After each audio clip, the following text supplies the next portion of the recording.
तू चला तो कुछ लोग चौंक पड़े, तूफान उठाया आंधी है। ईशा की बोली रूह, अरे ये तो बेचारा गांधी है। शांति से क्रांति की बात करने वाला दुनिया का एकमात्र सबसे प्रामाणिक वैश्विक व्यक्तित्व, जिसकी मौत पर दुनिया के सबसे क्रांतिकारी मस्तिष्क अल्बर्ट आइंस्टाइन ने कहा था कि आने वाली नस्ल शायद ही इस बात पर भरोसा करेगी कि हार्ड मांस का एक ऐसा आदमी भी इस दुनिया में था। उसी अल्बर्ट आइंस्टाइन ने गांधी की मौत पर कहा था कि आज एक युग का अंत हो गया है। आज उसी युग के प्रबल प्रवर्तक, स्वतंत्रता आंदोलन के ध्वजवाहक महात्मा गांधी का जन्मदिन है। नमस्कार, हमारा नाम है आकाश और आप देखना शुरू कर चुके हैं द फॉलो अप। आज उस गांधी का जन्मदिन है जिसने विक्टोरिया युग के इंग्लैंड में शिक्षा हासिल की और नस्लवादी दक्षिण अफ्रीका में प्रसिद्धि। आज उसी गांधी का जन्मदिन है जिनके भूख, अहिंसा, हड़ताल जैसे क्रांतिकारी हथियारों के सामने दुनिया के घातक से घातक हथियार, मसलन बंदूक, बम, बारूद ही बिखर गए। आज उस गांधी की बातचीत है जिसने साम्राज्यवाद, फांसीवाद, बोल्शेविक क्रांति और दो विश्व युद्ध के दौर में अपने अहिंसा के विचार से वैश्विक नेता Martin Luther king, Nelson Mandela और दलाई लामा जैसे महानतम और विद्रोही नेताओं को प्रेरित किया। आज महात्मा गांधी के जन्मदिन पर, गांधी की हत्या के दिन, सरदार पटेल को गांधी के द्वारा मुलाकात के लिए बुलाए जाने का वह आखिरी क्षण का किस्सा सुनाएंगे, जो क्षण फिर कभी गांधी और सरदार पटेल के जीवन में आया ही नहीं। क्योंकि जिस 30 जनवरी को सरदार पटेल गांधी से मिलने जाने वाले थे, उसी शाम पुणे का हिंदू रहवासी नाथूराम गोडसे ने प्रार्थना सभा में गांधी पर गोलियां बरसाई थी। गांधी राम राम राम कहते इस दुनिया को छोड़ गए। असल में गांधी ने सरदार पटेल को 30 जनवरी के दिन मुलाकात करने के लिए इसलिए बुलाया था क्योंकि गांधी के राजनीतिक उत्तराधिकारी नेहरू और पटेल के संबंधों में दरारें आ चुकी थी, जिस बिगड़े संबंध का खामियाजा संभवतः पूरे भारत को ही उठाना पड़ सकता। उन दिनों स्वतंत्रता के मुहाने पर खड़ा भारत रक्तरंजित हुआ पड़ा था।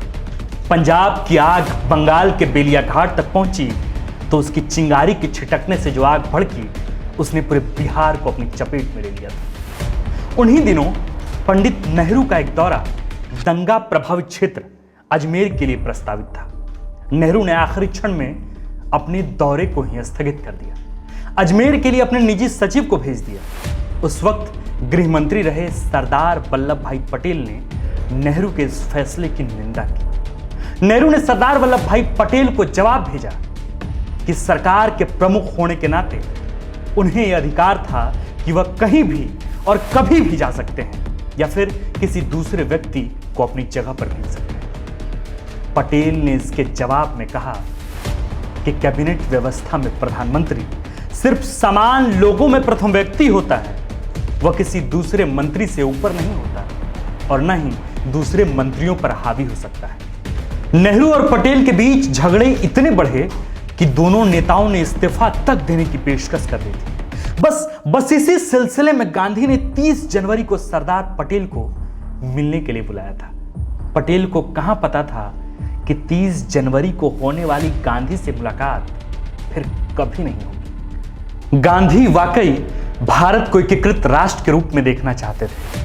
हिंदू मुस्लिम एकता के वाहक गांधी की मृत्यु पर उनके राजनीतिक वारिस नेहरू ने गांधी जी की चिता की राख को संगम में प्रवाहित करने के बाद इलाहाबाद में नेहरू ने कहा था कि हमने बहुत ही महंगे मूल्य पर अपना सबक सीखा है। जो भी हो, गांधी जाते जाते भले ही एकीकृत राष्ट्र का निर्माण न कर पाए, पर अंतिम वक्त तक हिंदुस्तान के इतिहास के 2 सबसे महान नेताओं के बीच संबंध स्थापित करें। बस यही वो गांधी का व्यक्तित्व है जिनके कारण इतने दशकों बाद भी दुनिया से उनको सलामी पहुंचती रहती है। बाकी अपने पूरे जीवन काल में महज 2 जीवित व्यक्तित्व पर कविता लिखने वाले रामधारी सिंह दिनकर ने गांधी की हत्या पर लिखा था कि कहने में जीभ सिहरती है, मूर्छित हो जाती है कलम, हाय हिंदू ही था वह हत्यारा, गोली से डाला मार उन्हें, उन्मुक्त एक हत्यारा था